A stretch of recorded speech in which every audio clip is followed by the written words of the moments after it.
আমরা চলে আসলাম second toll প্লাজাতে। Toll কত রিয়াজ? সো এখানে নাকি টোল হচ্ছে 85 টাকা। সো এটা হচ্ছে সেকেন্ড টোল। আমরা এটা জানি না কোন জায়গায় আসছি।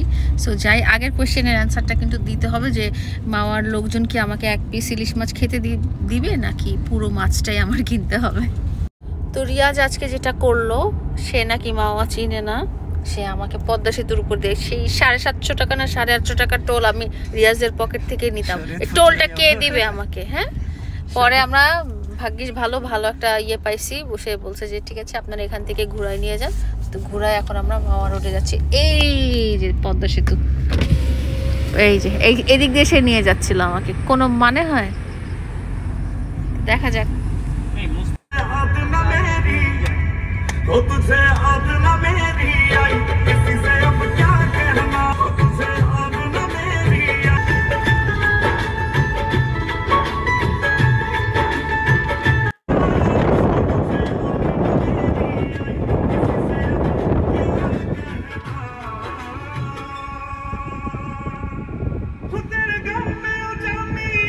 সো ফাইনালি মাওয়াতে চলেই আসলাম। এই যে মাওয়ার রঙিন রঙিন রেস্টুরেন্টগুলো দেখতে থাকেন।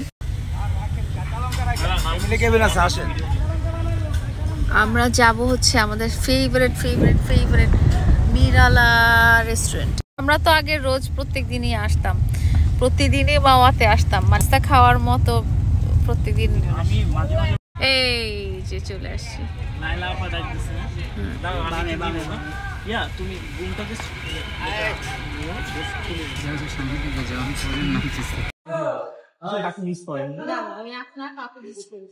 আসলে কেন, কি নিয়ে এত অভিমান? একটু আমাকে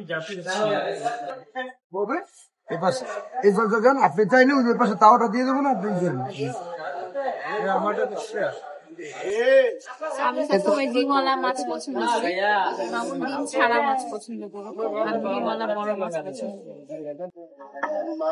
মাছের অবস্থা ডিম আছে না আমার জন্য? আপনি ঠিক আছে, রেখে কর।